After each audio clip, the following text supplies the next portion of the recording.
Hey everyone, welcome back to the homestead. Today we're going to talk about a common topic on a homestead, and that's a septic system and what to do if you have problems with yours.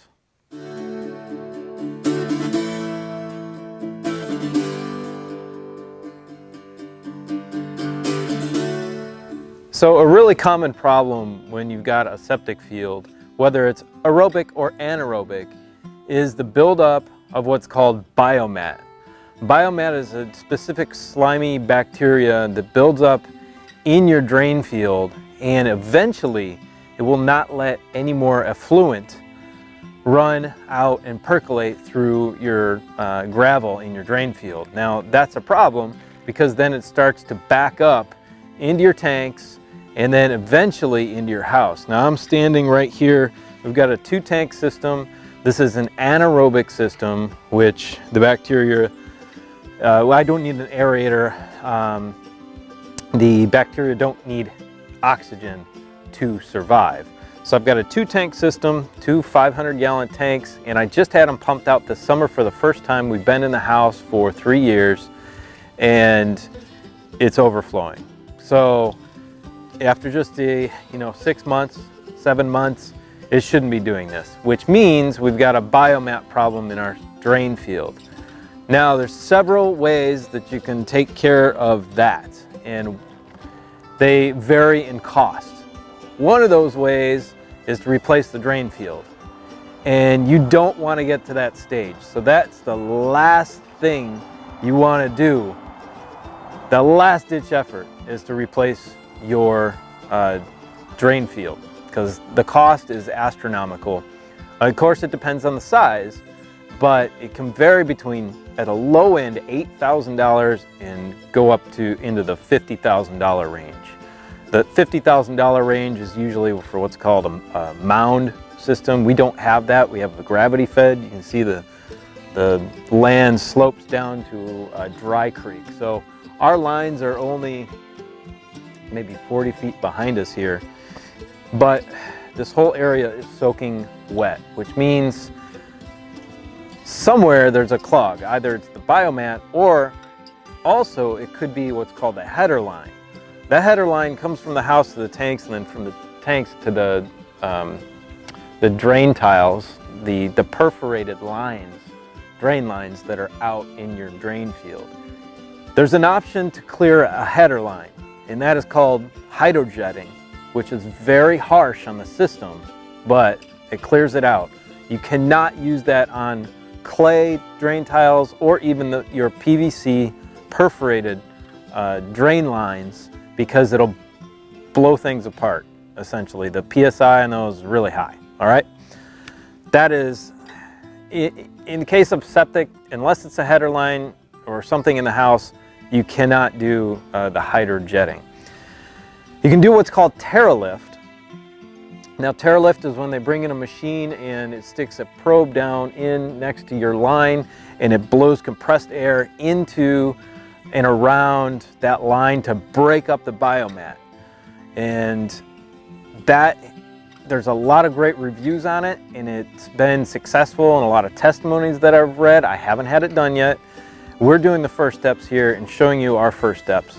But that TerraLifting can cost about $1,600, they say, is the average price of the TerraLift. Not too bad when you compare it to replacing an entire drain field.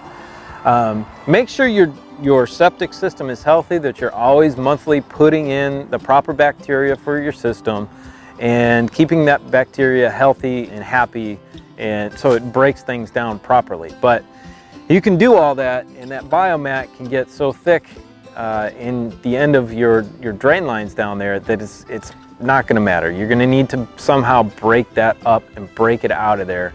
And this system is 30 years old. So septic systems last between, they say, 5 years, which is insane, to 20 years. This one's 30. It's worked perfectly up until now. Actually 32 years. The first thing we are trying, and it seems to be helping some, is Robux. Robux leach and drain field treatment. This is a different type of bacteria that will break up Biomat. Now, I've heard a lot of great things about this. Some friends have used it, testimonies, people online, on YouTube, so on and so forth that have used this, and they say it works fantastic, and we're trying it because this is the least expensive option. You want to start with your least expensive option and then work your way to the most expensive option. I've heard great things about this Robux from a lot of people, and it is helping our system so far. So I'm going to put it in our Amazon store at countrylivingexperience.com under Tool Store, and also in the description below I'll have a link for it if you're interested in getting it. Remember, take the least expensive option first, and don't forget to subscribe to the channel and like the video. We appreciate it. Now, the best place to put that Robux is in your distribution box. Now, let me take you for a walk here, and I'll show you that we have tried to locate that distribution box. Haven't tried super hard yet. I can't even find actually the main line. I'm coming straight down off from my last tank, and as you can see, our property is heavily saturated right now, even on this downward slope. So that's contributing to the problem. We've had a ton of rain in the last couple of months, and it's just not moving down. Our drain field, or our drain line, I do know one goes straight out this way. You can see it's a little bit greener coming straight out, and in the summertime the grass right there gets really long, and it also comes back in this direction. So the best place to put that Robux is in your distribution box when you find it. We're going to continue to explore out here and find that distribution box.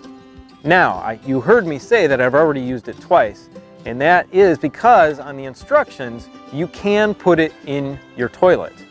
Now, we've done that 2 times as that emergency stopgap while we're out here trying to find everything to get it in the distribution box and decide what we're going to do. But my main point of the video is to tell you to start with the lowest cost option and then work your way up. And those are the main components of what you need to look for in this in your drain, in your septic field, and how to start to attack a problem like we've got. I hope this information was helpful for you guys. And on a homestead, you gotta learn how to take care of these things. So thank you, everyone. We're happy you're here. We're happy you're watching our videos. And if you're not a subscriber, make sure you hit that subscription box over there and hit the little notification bell next to it.